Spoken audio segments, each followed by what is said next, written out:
In this true crime case, we look at the shocking case of 25-year-old mom, Jessica Heeringa. My name is Shelley. I'm here to talk about my daughter, Jessica Heeringa. She was abducted from Norton Shores, Michigan on April 26, 2013. Jessica was very loving. She was always willing to go that extra mile for anyone. She was a single mother raising a 3-year-old son. I would like to leave a message for my daughter. If by any chance, Jess, you can see this, I want you to know how much I love you. And I want you to stay strong and don't give up faith, because we will never, ever quit looking for you. Before we continue, I'd really love to know which country you're watching from. Drop your location in the comments below. It's always incredible to see how far these stories travel. And if you're enjoying this deep dive into true crime, make sure to give the video a thumbs up, subscribe to the channel, and turn on the notification bell so you're the first to know when a new case is posted.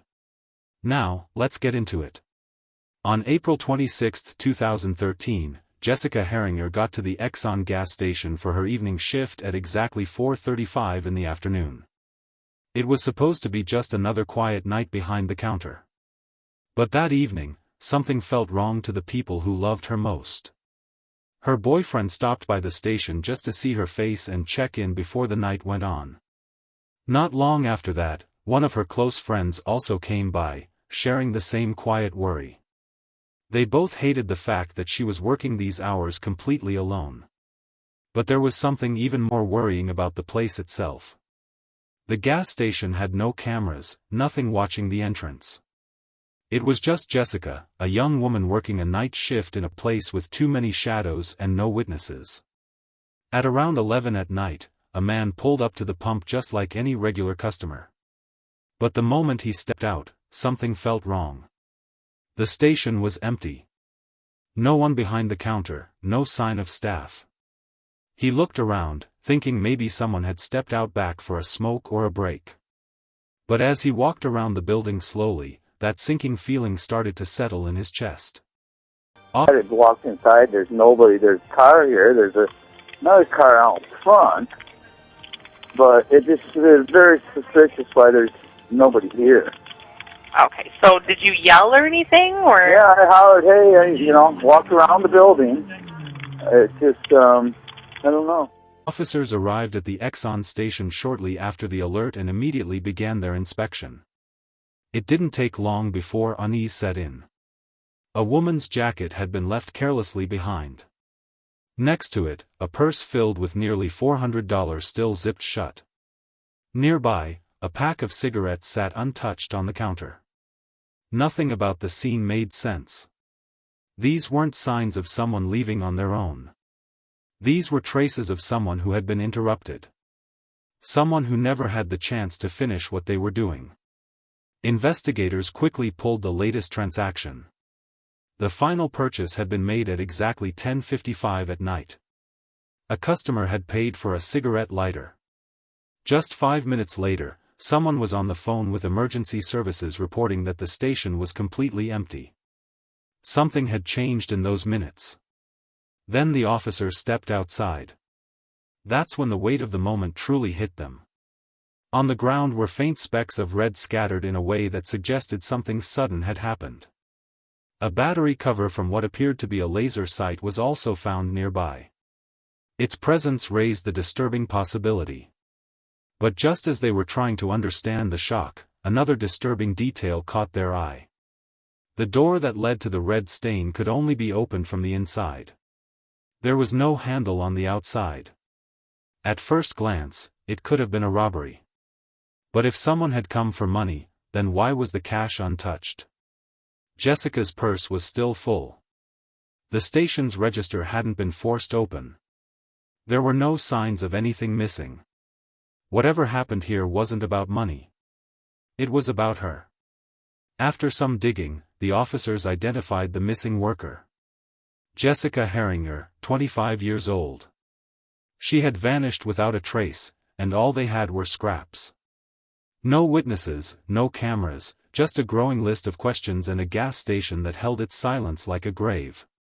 In a desperate attempt to break that silence, the police began knocking on doors and asking neighbors if they'd seen or heard anything unusual. But no one had answers, at least not yet.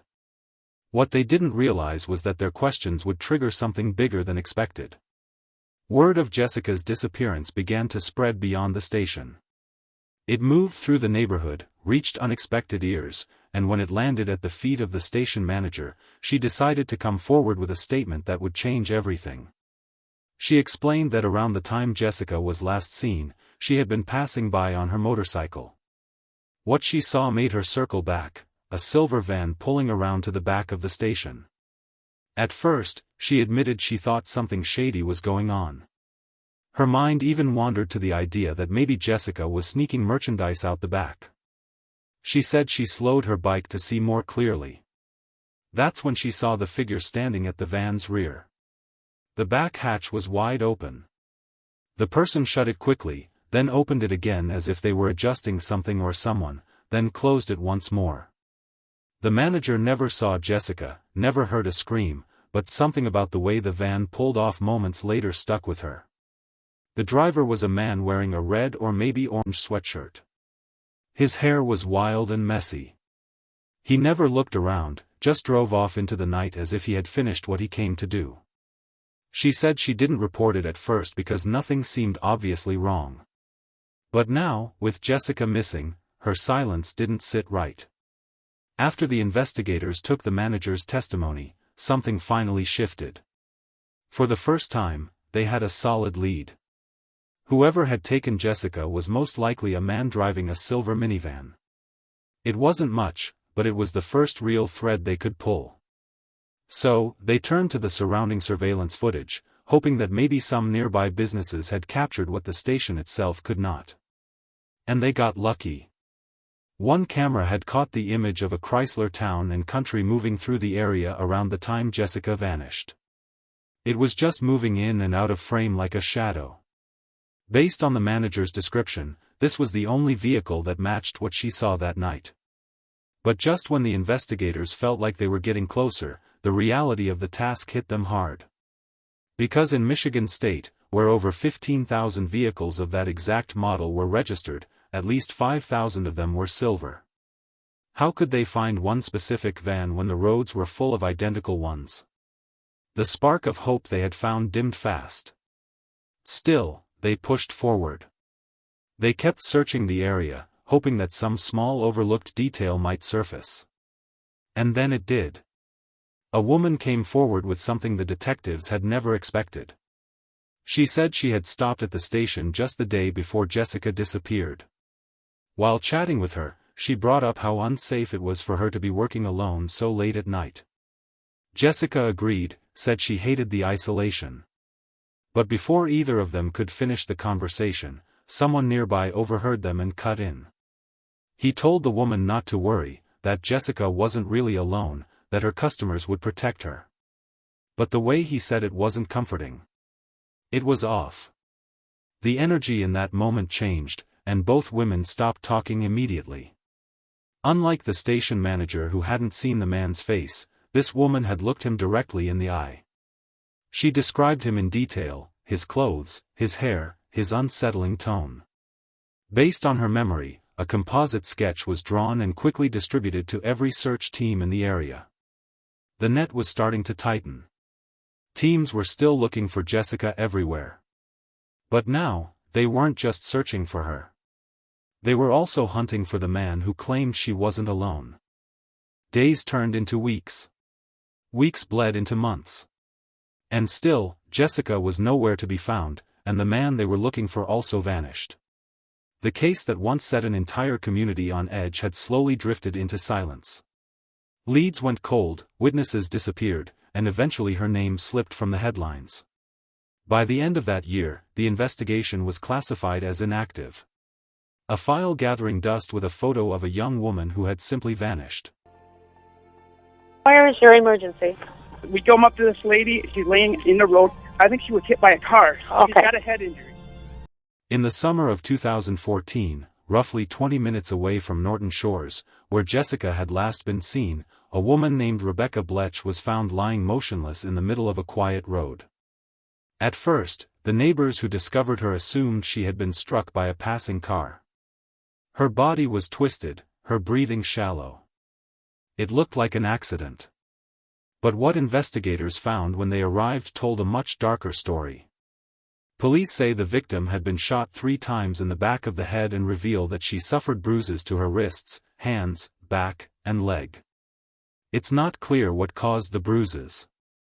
Blech was still alive with a weak pulse when neighbors found her on Automobile Road not far from her home just after 6 o'clock in the evening on June 29. She died a short time later. Investigators say they also found 3 .22 caliber shell casings near her body. Rebecca had not been hit by a car. She had been attacked. 3 gunshot wounds to the back of her head. Bruises across her wrists, on her hands, her back, her leg. No one could say what caused the bruises. No one could explain why she had ended up on that road.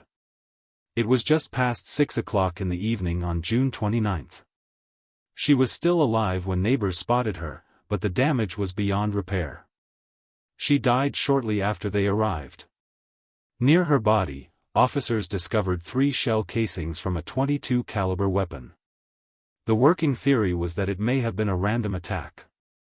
A jogger caught in the wrong place at the wrong time. But there was something about the details that left investigators deeply unsettled. And what no one could shake was the proximity. 2 women, both attacked in small towns near Norton Shores. One vanished without a trace. The other left for dead on the road. Could it really be a coincidence? Or was someone out there watching, choosing, planning? Yet, just like in Jessica's case, there were no witnesses and no cameras. 3 years had passed since Jessica vanished from that gas station, and 2 years had gone by since Rebecca's lifeless body was discovered on that quiet stretch of road. But in April of 2016, something happened that would crack everything wide open.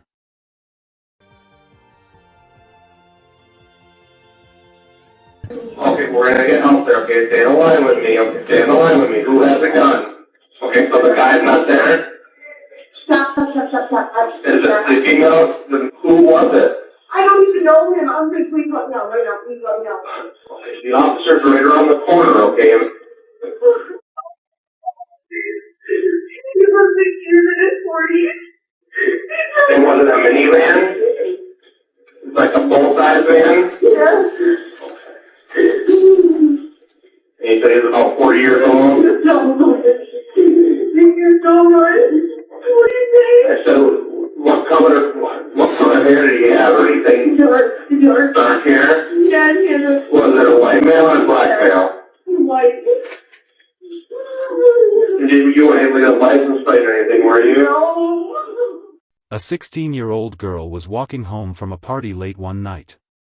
She'd taken a wrong turn and gotten lost. A street she didn't recognize. No phone, no one around. Then a silver minivan pulled up slowly beside her. The driver leaned over and asked if she needed help. She said she didn't want a ride, not from him. But she did ask if she could use his phone to call someone she trusted. He agreed. She got inside and that's when everything changed. The moment she stepped in, he slammed the van into gear and sped off into the dark.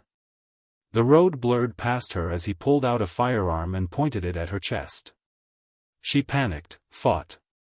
Then, in a moment of instinct, she threw herself from the moving van. Bruised and shaking, she ran to the nearest house and banged on the door until someone let her in. She was safe, but the man in that van had vanished again. The police got there fast and she didn't hold anything back. The police pulled surveillance footage from nearby homes and businesses. And when they did, they saw something that made their hearts stop. The vehicle caught on camera was a silver Chrysler Town & Country, the same make, the same color, the same van last seen circling the back of the gas station on the night Jessica disappeared. But this time, the police managed to narrow down the list of suspected vehicles from 15,000 to just 11. They then showed the girl photos of the car's owners and without hesitation, she pointed to one man. His name was Jeffrey Willis. With that confirmation, police moved quickly. Search warrants were issued. They raided his home. They searched his van. And what they found was really a nightmare. Tucked away inside the van were multiple syringes pre-filled with what appeared to be insulin. But that wasn't all. There were handcuffs, a rope, a ball gag, even pills typically used to enhance male performance. The items weren't random. They painted a picture of someone who had planned every detail of what he wanted to do. Then they found the weapon, a .22 caliber firearm. Ballistics testing confirmed it was the exact same firearm used in the killing of Rebecca Blech. The bullets matched. The casings matched. But there was one final piece of confirmation that chilled the investigators more than anything else. The handgun was missing the battery cover on its laser sight. The exact same part that had been found outside the gas station 3 years earlier. There was a catch, though. The serial number on the weapon had been deliberately removed. Someone didn't want it traced. But investigators weren't done. They managed to recover the serial digits. And what they uncovered added a new layer of horror. That gun had been reported stolen by a co-worker of Jeffrey Willis, someone who worked with him at the same factory. Yet, it didn't end there. Inside his house, things spiraled even further. His personal computer revealed disturbing material. Content that featured both women and underage individuals in contexts that were deeply alarming. But the most unsettling discovery wasn't just what was on his screen. It was how he labeled it. One folder stood out, titled simply VICS. Inside were subfolders named JLH and RSB. To anyone else, these letters would mean nothing. But to investigators, those initials hit like a sledgehammer. Jessica Lynn Heeringa. Rebecca Sue Blech. The folders held photos of both women, news articles, case coverage. It was as if he was archiving their stories, keeping them, owning them. Then came the password. One of his computers was locked behind a code. When investigators finally cracked it, their blood ran cold. J4L27H13. Jessica's initials and the exact date she vanished. If there was any doubt left, it ended there. Jeffrey Willis was arrested. Charged with the kidnapping and disappearance of Jessica. Charged with the shooting of Rebecca. Charged for the attempted abduction of the teenage girl who unknowingly brought his empire of silence crashing down. And that wasn't the end. He was also named a suspect in another case, a student from Fruitport High School, a case that had gone cold since 1996. Now the question was no longer whether he did it. It was just how many others were out there. In a turn no one saw coming, just 1 month after Jeffrey Willis was arrested, another name suddenly emerged from the shadows, his own cousin Kevin Bloom, a Michigan prison guard who had no idea that his own words would drag him directly into the center of 2 unresolved cases. During questioning, Kevin made a statement that sent shockwaves through the investigation. He claimed that one day Jeffrey called him and told him there was a gathering at his place. But when Kevin arrived, it wasn't a party he walked into. He said he saw Jessica lying unconscious on the floor without clothes and visibly injured. According to Kevin, she had already been harmed severely, wrapped in a sheet, and later buried somewhere no one could find. But just as quickly as he gave that statement, he withdrew it. Said it wasn't true. But the damage had already been done. He was charged with 2 counts of providing false statements to investigators. And with pressure mounting, Kevin finally broke. He entered a guilty plea on both counts. The court sentenced him to time served. But that wasn't the end of his involvement. As more evidence came to light, another charge was filed. On November 27, 2017, Kevin pled no contest to a far more serious allegation. He admitted to helping his cousin Jeffrey dispose of Jessica's remains. This made him an accessory after the fact. For that role, he was sentenced again to time served. But this time he also received 5 years of probation and was ordered to wear a GPS tracking device for no less than 1 year. Meanwhile, the clock continued to tick on the other side of the courtroom. Jeffrey Willis had already been convicted in the case of Rebecca Blech. He had been sentenced to life behind bars with no possibility of release. While Rebecca's family poured their pain into their victim impact statements, Jeffrey Willis turned his back. He requested to leave the courtroom, and before stepping out, he blew them a kiss as if mocking their grief. And I can't describe that. As for Jessica's case, it was still hanging in the air. The man believed to be responsible was already in prison, but he hadn't yet been convicted for what happened to her. In May 2018, 5 years after Jessica Lynn Heeringa vanished from that quiet corner gas station, her case finally made it to trial.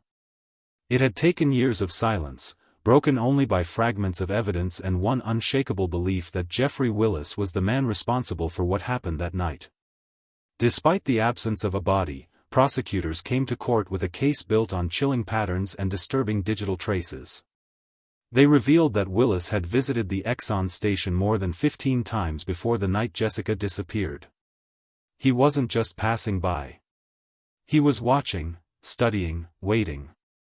On the night Jessica vanished, Willis was supposed to be at work, but factory logs confirmed he never showed up. And the records pulled from his phone told their own story. His location placed him near his grandfather's house, just minutes from the gas station, right around 11 at night, the exact time Jessica was last seen. More damning than his movements were the files recovered from his computer. Folders filled with pictures of Jessica. Archived news coverage of her disappearance. Footage, both staged and real, depicting abduction and torment. It wasn't just what he collected, it was what it revealed. The prosecution argued that Willis waited until the station was quiet, then took Jessica from the rear of the building, brought her to his grandfather's home, held her against her will, then ended her life. The defense denied everything, claimed there was no physical proof, no direct connection between Willis and Jessica's vanishing.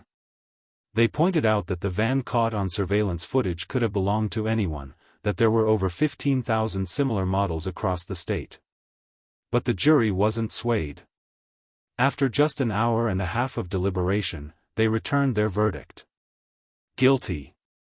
Willis was sentenced to life in prison without the possibility of parole. But even in that moment of long-awaited justice, the pain remained. Because even after all the trials, all the headlines, all the evidence, one thing was still missing. Jessica's body. Her remains have never been found. And for her family, that courtroom victory will always be shadowed by the one truth they still don't have. In the end, Jessica Lynn Heeringa was not just a missing person on a poster or a name whispered in courtrooms. She was a 25-year-old mom, a daughter to Pete Jenkins and Shelley Heeringa, a sister to 2 young women who still carry her memory in every room she should have walked through. Those who knew her spoke of someone smart, someone kind, someone who tried her hardest no matter how difficult things became. In her early 20s, she gave birth to her son, Evan. That little boy became her world. And even though her relationship with his father, Dakota, had its struggles, he never stopped saying she was a good mother, a present one, a loving one. Jessica worked night shifts at the Exxon station in Norton Shores. Not because she wanted to, but because she had to. When her fiancé lost his job, she stepped in to keep their small family going. She stood behind that counter alone through the darkest hours of the night so that her son could have a better life during the day. But she dreamed of more. Hidden in her journals were plans to go back to school, to study, to become an accountant. She wanted a career, a future, not just for herself, but for Evan. She believed in change. She believed that tomorrow could be better and she was willing to fight for it.